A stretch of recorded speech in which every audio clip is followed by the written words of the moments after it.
2017, Haiku Canada celebrated its 40th anniversary, which is quite special. And for that occasion, I thought, well, I'm going to publish a little chapbook to give away.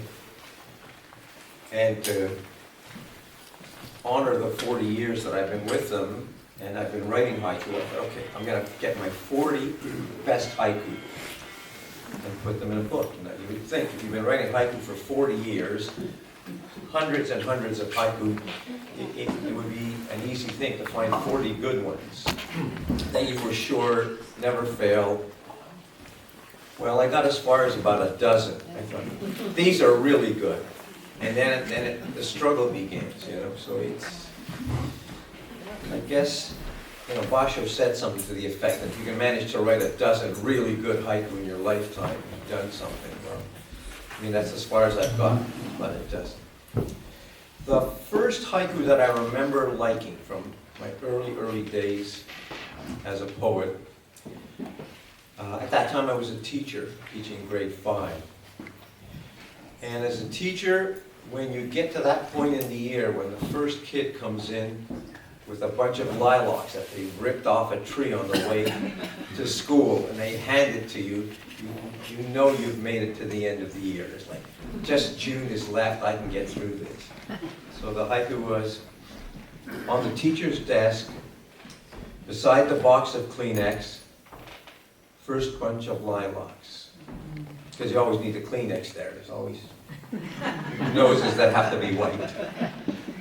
And a more recent haiku actually didn't make it into this book, but when I was looking through, I thought, well, here's one that was written later. And I remember a parent interview where I always put my desk facing the window. I always like to look out. And the parents are in front of me. And most teachers believe that when the moon is full, your kids go totally crazy. I don't know if there's any truth in that or if it's a self-fulfilling prophecy, but it's like, oh my God, it's a full moon, you know, have an extra coffee. And the other thing is that often you're telling parents during parent interviews, especially the later parent interviews where you only see the parents of kids who are having a little bit of trouble, you're there to give them things they don't want to hear. You know, they don't want to hear that, or a tutor or something. So, parent interviews, they don't see it, the full moon.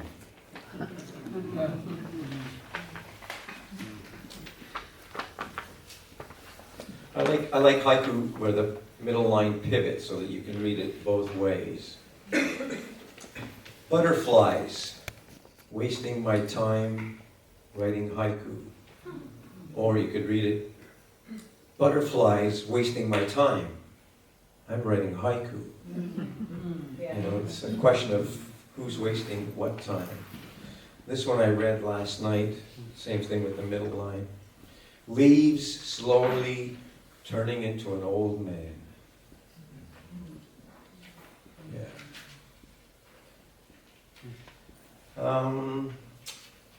Adam Kern was talking about humor haiku. Most of my haiku are not intentionally humorous, but here are a couple. Just one I'll read you. In her lingerie drawer, baby teeth. Yeah, it starts there and ends there.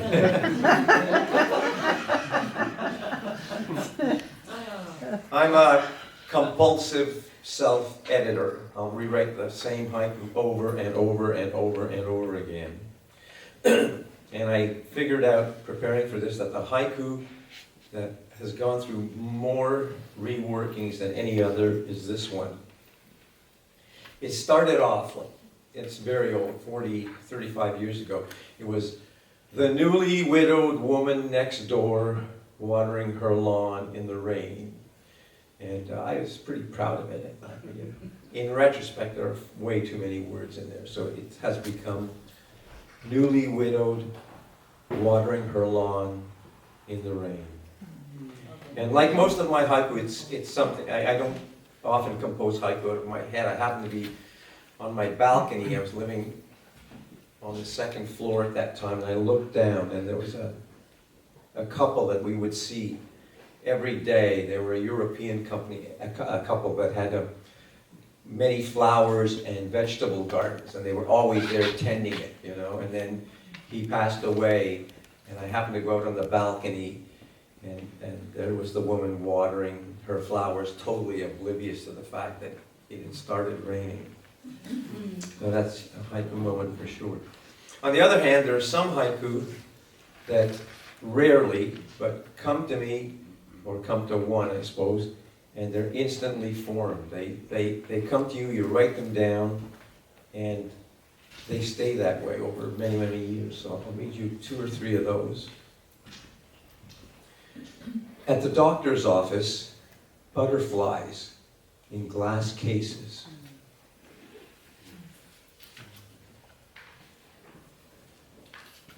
One afternoon I went into the backyard, and we had a cat then, and I saw the cat, and he was in his, hunting, ready to jump. And I saw him, and in the same instant, I saw the bird he was going to jump on. And in the same instant, I saw the butterfly that the bird was just about to get a hold of. It's not made up, it was right there. It was watching the cat, watching the bird, watching the butterfly. Yeah, sometimes, whatever, nature gives you these things. It's a gift. Here you go, Marco. It's already written for you. Just put it down. We used to go to Maine in the summertime, and I remember it's as a family, it was the highlight of the whole year. We'd all go down there to the beach and spend our time with making sand castles and swimming. And it was the summer that there was one of the times that there was a terrible, terrible drought in Africa. And I was on the back deck feeling really great and thinking about the kids and going out for an ice cream. And I was barbecuing, and it just, barbecue. The pork chops shaped like Africa. And I went, oh yeah, Marco, be grateful for what you've got, because, And also at the beach, I'll read you 2 more, I don't know how much time is doing. One year we were at the beach, and it was one of those years where the waves were really, really high. And where we go, it's not really that dangerous. The water probably comes up to your knees until you walk way out. But when the waves are coming in, you can lose your kids for a second. So between each wave, my children disappear. Yeah, it's a moment of panic where all of a sudden, all you see is water, and where are my kids? And in a second and a half, the waves will recede. But the interesting thing about that is that it was not intentional, but there's a pun on the word wave. As a parent, yeah, that's right, The first time you wave them off to an overnight sleep, and the next time you wave them off to kindergarten, and the next time you wave to them the first time they're driving a car, Every time that kid that was there before is gone, and it's a new kid that's there, And I'll read you one more.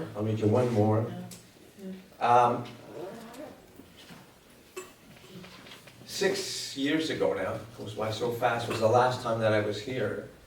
And I was the featured poet. And at that time, I came with Terry Ann Carter. We came across the same way as we did this time. Only my wife is here this time. Just kidding. I can't resist. You got but I know. We feel for you. Yeah. Anyways, Terry Ann and I were going back, and it had been a really great experience because we performed together, and it had just been a tremendous weekend. It was a wonderful weekend here, especially for me being the featured poet. And we were on the ferry, just getting ready to land in Vancouver, and it was a sunny day, and we were up, just standing at the edge of the ship, and this one came to me. Saying goodbye, our shadows almost touch. Thank you. Sometimes I'm announced as Pat Benedict Campbell, sometimes Patricia Campbell, blah, blah, blah. I was known in Calgary for many things, but one of them was the fact that my name was Benedict, and that's how I was known there, and I did a lot of stage work and TV stuff and things like that. So it became easier to use the Benedict, and then when I got married 4 years ago to a lovely man there, I took up his name because it's nice. It's nice. It's nice. Put one letter earlier in the alphabet. Yes, exactly. The Alchemy of Tea came about because of a group of my friends in Haiku, Canada. When I joined Haiku Canada many years ago, I don't remember how long it was ago, but I was like, the little kind of mouse that came in and sort of sat on the edge of the seat and was afraid to talk to anybody. It's changed a bit. And, Marco was one of the people that was there, and I don't know why I did it, but I had brought some tattoos that were just made out of plastic. And when he got up to talk, he had that kind of swagger thing, and I thought, he might like to have these tattoos. Anyway, I gave up. At the end of the evening, I went out and I said, Marco, and he went, like, how, Marco, who are you? Right. So, so I said, I wonder, would you like these? Me? He said, yes. You see me as a, what, a biker? And then I'm mortified. Anyway, over the years, things have changed. Haiku Canada, Making all this stuff. I am not. Haiku Canada has been friends like I have never met before. The Terry Ann Carter and Claudia Radmore and beautiful Phil Coker and so many, and Marco, of course. They just helped me along. One of them at a time said, you must write a book of your poems. No, no. I had bundles like this. Phil Coker said, if you send them to me, I will send them back to you completed tomorrow, in terms of having me typed and put in order, whatever. I took her up on her threat, and by golly, she did, and that was the stepping off place. In the January of this year, we did this book, The Alchemy of Tea. The name came up from a contest that Phil Coker had, was in charge of with the little restaurant in Kingston. They were doing a contest and they wanted some haiku about tea. So I sent in a couple, and this was used in the little foldouts, etc. Carol McCurry, I'm sorry I didn't mention you, my dear. Sorry. I will pay you enormous sums of money because I didn't mention you with the tribe. So, anyway, so that's where this name started. And from there on, I just got braver and braver. And with people like Marco and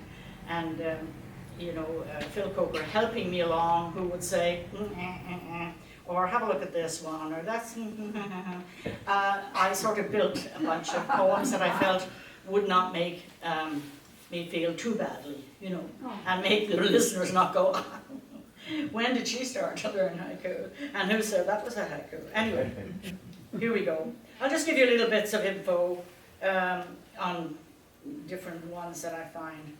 By the way, this is a handout that I have out here. It's Senryu, as long as David or Adam doesn't say, no, that's not that. But they are poems that I couldn't necessarily put into, they're not haiku, they really are more Senryu, about life in the theatre. So they are down on the table. I will have more. If you're interested, please take a look and bring it home. Okay, yes. A couple of years ago, my husband and I were feeling very adventurous, and we went downtown to see Justin Timberlake concert. Now, what didn't dawn on me at the time was that Justin Timberlake ain't the kind of folk that elderly folk like us usually go to, but never dawned on me. I mean, I thought, love the man, have to see him.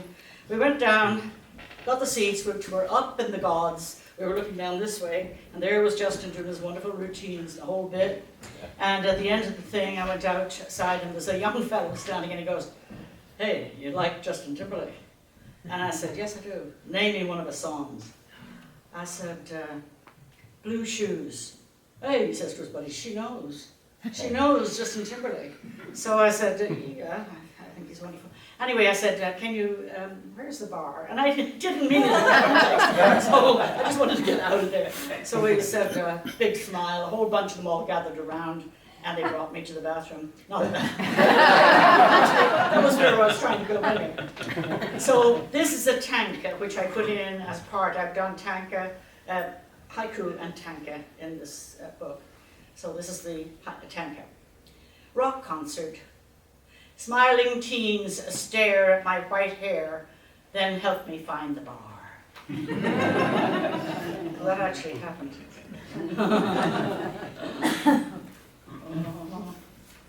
Okay. All right.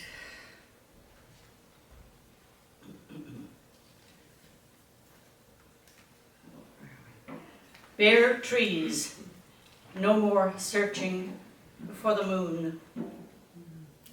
Fewer Christmas cards this year, wind in the chimney.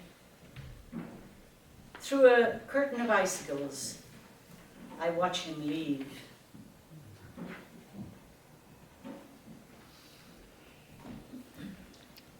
Unlike me, the scarecrow barely bows to the winter wind.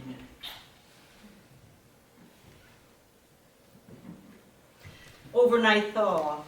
Yesterday's snowman, just a carrot and twigs.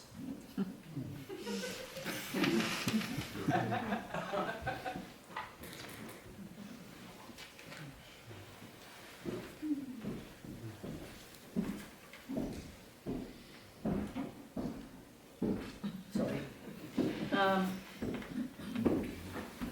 Boring. That's better.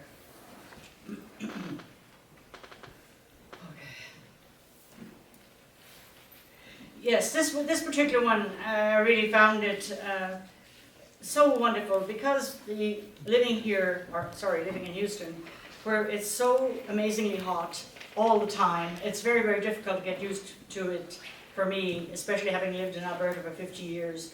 It's difficult to come down to Houston and die of the heat any day of the week, you know. And but we went to a football game.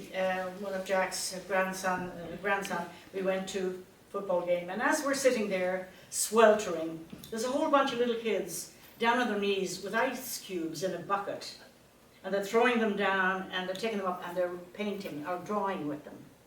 But actually drawing, sorry, I moved away that time. Drawing on the pavement and watching how they erase, you know. So I'd never seen anything like that before. It was just so amazing, and so it came out as scorching pavement, children making art with ice cubes. Yeah, that was amazing. I learn a little every day. This one was, well, it's for itself. Anniversary, on his bedside table, a thin film of dust. And how are we doing, Michael? A minute? A minute? Yeah. Oh, I have 5, I'll do, okay. Yes, a cloudy day. Droplets blur the pages of my Harlequin.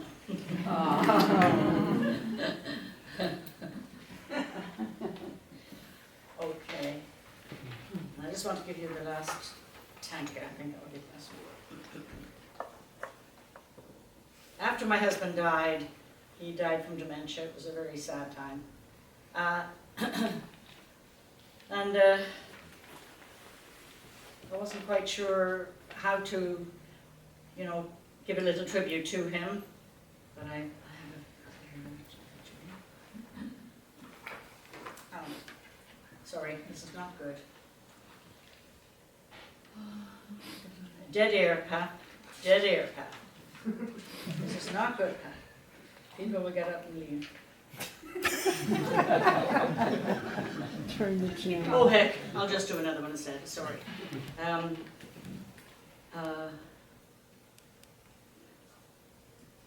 She couldn't sing, but she did anyway. Always the same song. Rudolph, even at Easter. Thank you very much. First of all, I want to thank Michael and Haiku Northwest for hosting all of us. Because, we wouldn't have this if it wasn't for them. And then the other thing is I want to say, and then I'll shut up and just read, is it's so great to see everybody after moving 5 years ago, to see everybody again. Wonderful. His t-shirt says, "Carpe diem." Loudly he snores. A fallen drunk, damning the sky, brings rain.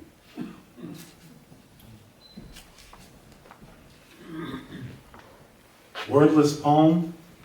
How could you read this if that was true?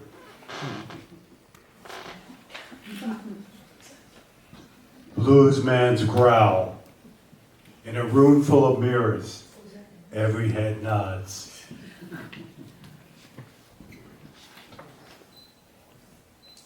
Menopause, dueling thermostats.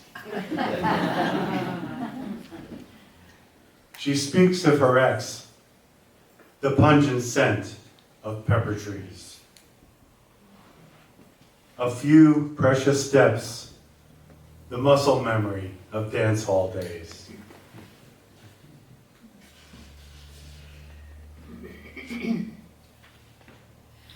Oldie station, talking about my generation.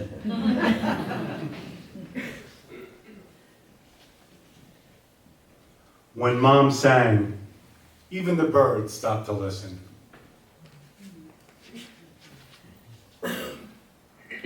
Snowball fight, on the same side for once, Dad and I. DNA test, the past we never talked about. Child asleep, Daddy still reading Prince Caspian.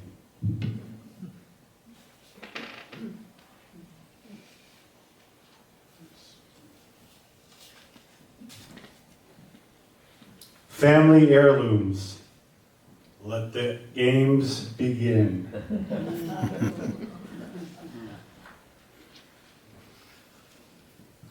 No prison cell, no cage of bones, free at last for Johnny Baranski. Obituary, the name of a woman I loved as a girl.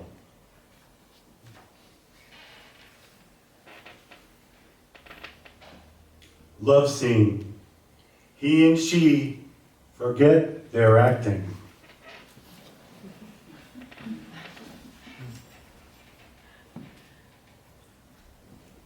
The time it takes to undo buttons, lovers in stitches. Peach in hand, I contemplate the fullness of her figure.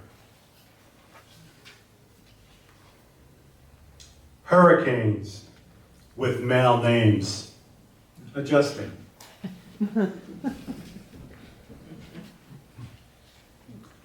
Sting of a wasp, reading her letter, stung twice.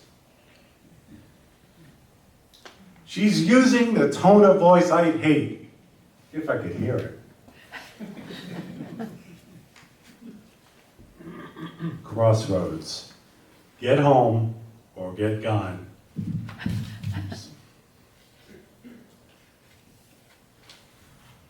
Let it not touch us, the wind which tears these clouds apart. Child-proof cap. Only the 5-year-old can open it. Bucket list. My nephew asks, what's on mine? Ash Wednesday. The sins of the father that can't be seen.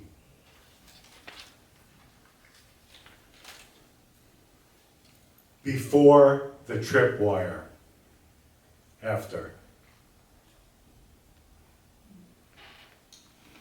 Squawking hens, strutting roosters, Senate hearings, moonscape, the pocked playground of Aleppo's children. Parting the lovers, never apart, a sniper's bullet.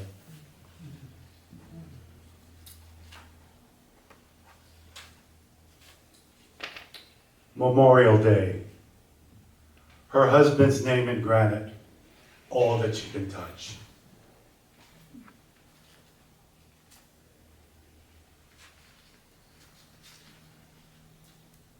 Fog lifts, the first full day of sobriety.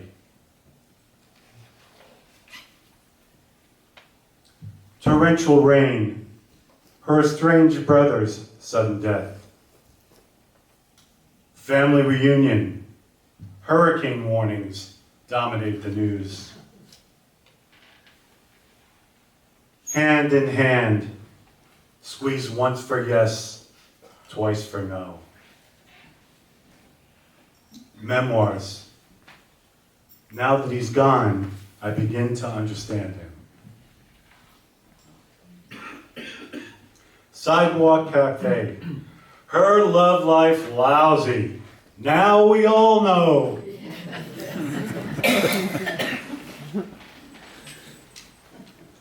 Glacial ice. The way her blue eyes took the news. Two flags straddle a razor wire. Both wave.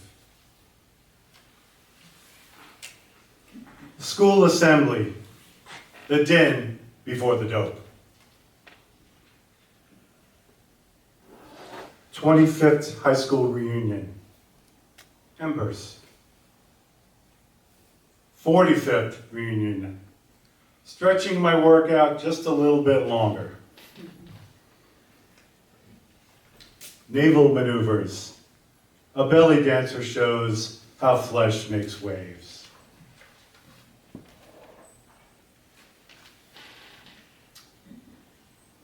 Recurring dream. I had almost forgotten the joy of flight. High school flame. Held to my heart, her baby sleeps. One breath. The difference between I am and I was. Thank you. Read the selections that were made for the book. We each had to submit between 70 and 80 haiku, and then the editors chose 16, I think. So it was interesting to see which ones they chose, actually, and then what they had to say about them. I'll let Jackie talk more about that particular aspect, but here goes. Morning moon, the half-life of memory. Spring rain, the weight of yes between us. Lost in the morning mist, the language of trees. How differently we see the sky, lumorpho. Withholding so much information, summer stars. Deep within a grove of redwoods, the birth of the wind. Crescent moon, so many dreams turned sideways. Night train, the false positive that wasn't. The labyrinth walk, dotted with daisies. He loved me once. Maybe I need a different compass, windblown clouds. Stripping off the wallpaper, autumn rain. Wind chill, so much my parents never talked of. Autumn butterfly, the beauty of last things. Within its silence, all silence. Snow moon. A fragrant wind, the things we remember when we're alone.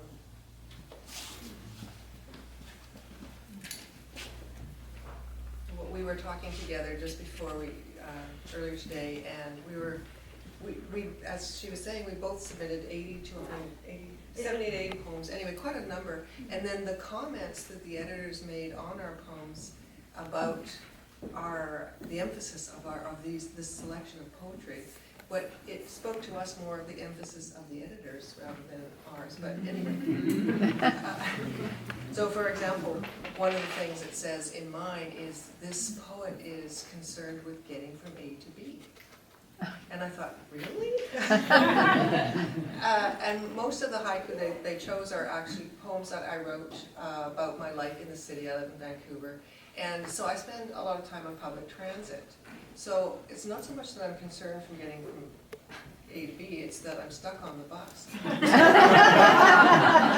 actual fact, I think the haiku for me speak more to the enjoying the moments along the way rather than being concerned about getting from A to B. I also write quite a bit about train travel. And anyone who takes the train is not really that concerned about getting where they're going. But anyway, so a few of my experiences in the city.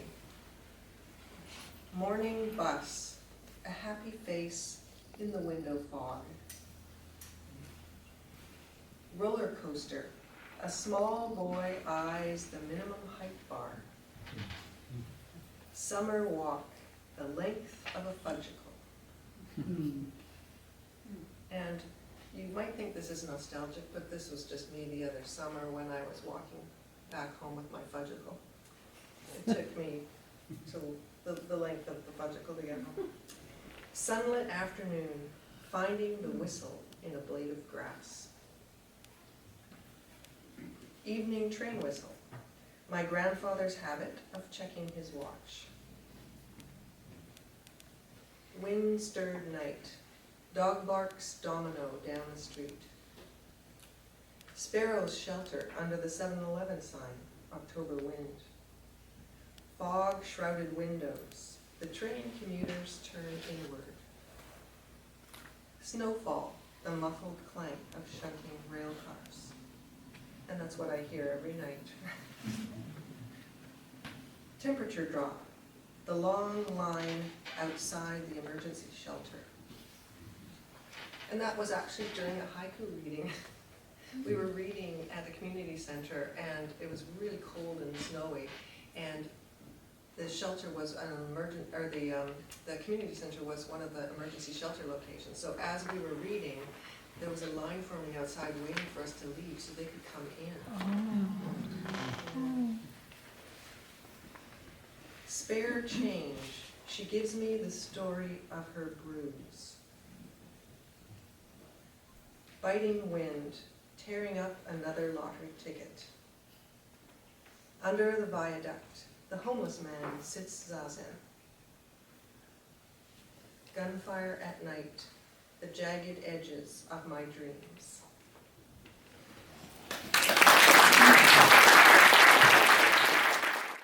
Reading, I would like to thank Michael Dylan Welsh for inviting me here as a participant or a special guest.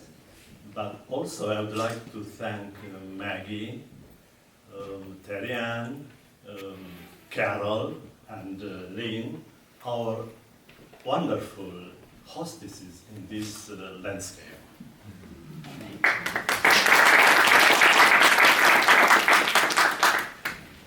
I will end my reading with a special thing that started in Maggie's house and continued to Terry, Carol, and Lee, because I transformed their houses into a studio for this project.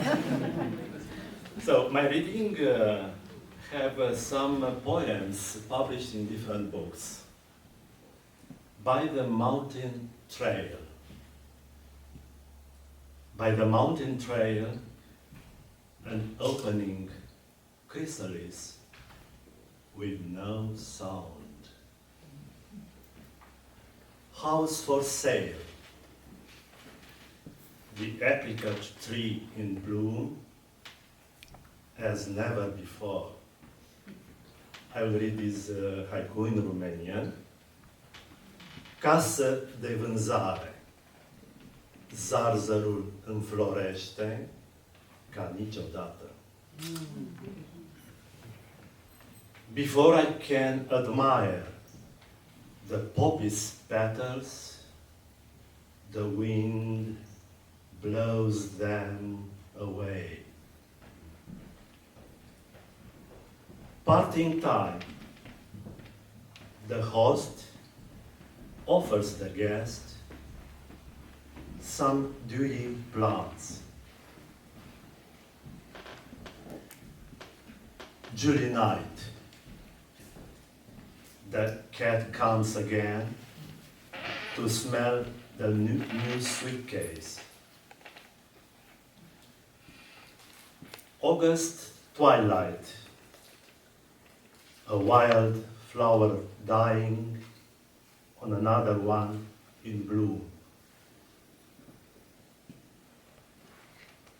Alone in the mountains, the moon climbing the highest peak. The bark of the birch tree peels away. Behind it, a picture.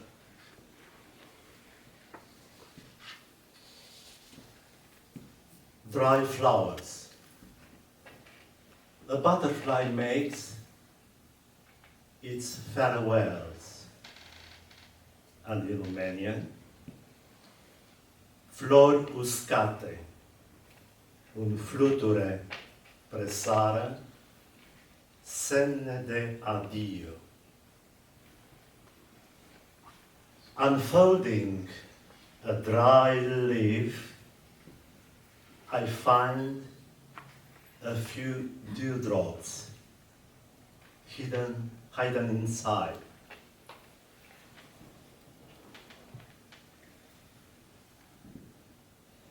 And now something far away from the pathway in the mountain. A sand dune. Elections over.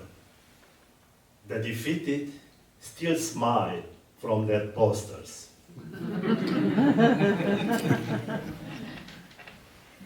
And now a haiku for somebody who makes tea ceremony, Caroline. First snow. I twist the tea bowl to see its design. Suddenly, rich and poor houses under the same snow. And to Tanka, on the market stall, a few quinces catch my eyes. I buy them to remind me of my parents' house.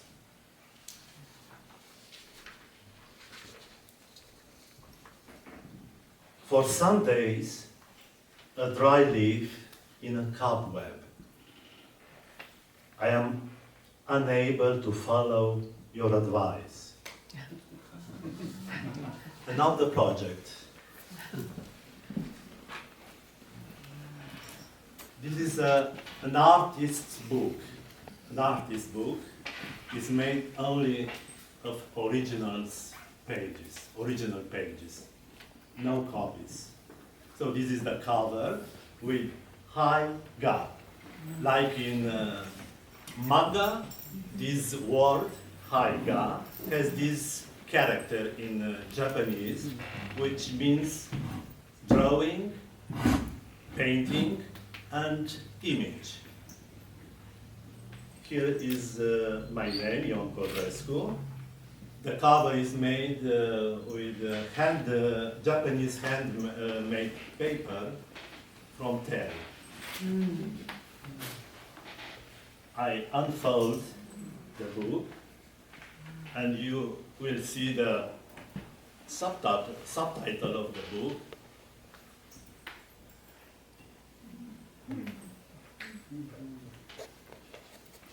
Haiga inspired by Chioni's poems.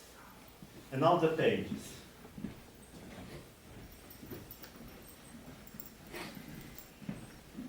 I gave a title of this artist book, On the Path, because each haiku poet has a path in his life. Is a symbol for the path.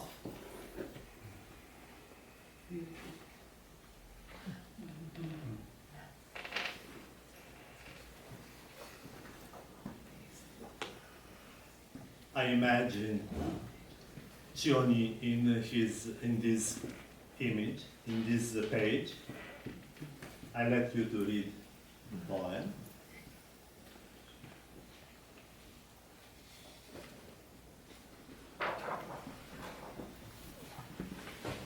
I used handmade paper, Japanese handmade paper, and I let a lot of emptiness.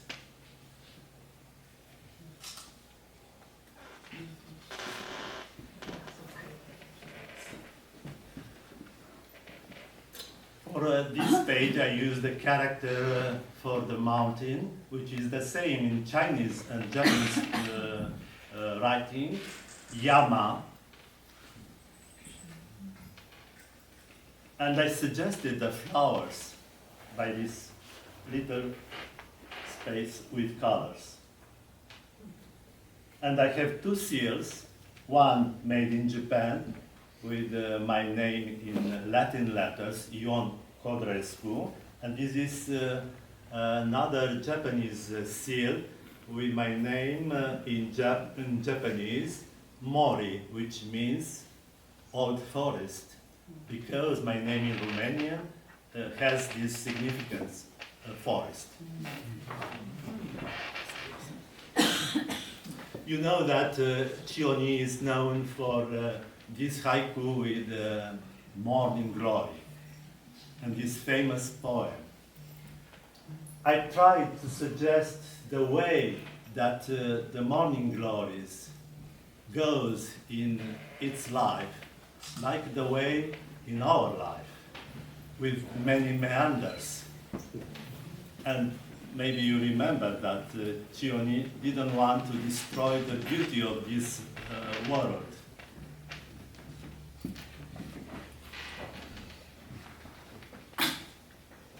A beautiful poem with a flavor of womanness, admiring the moon and Chioni from the back.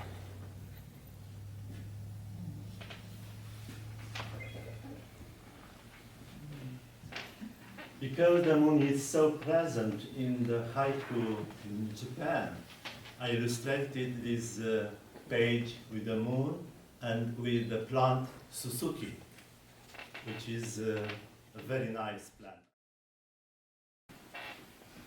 The first note.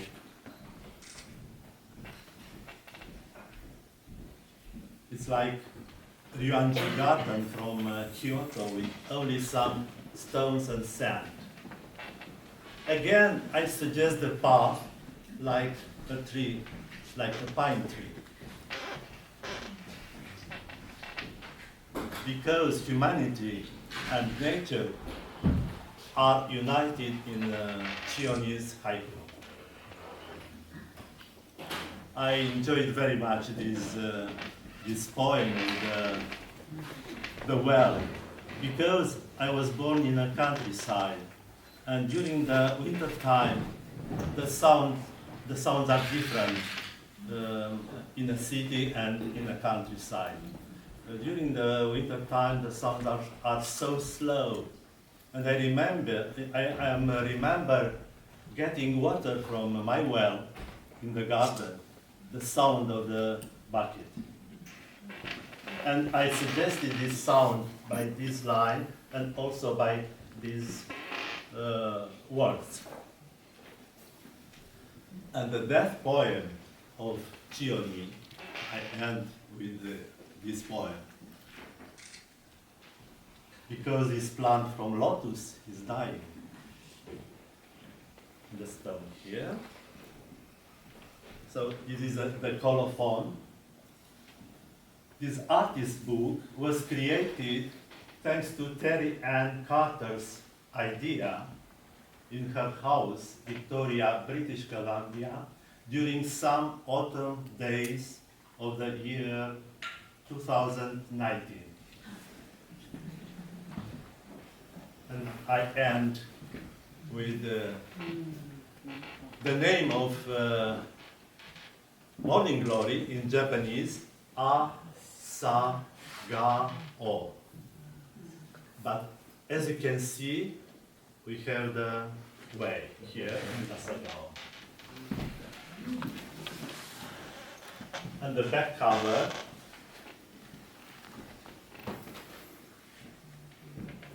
is the autumn wind and Asagao suggested here. Thank you very much.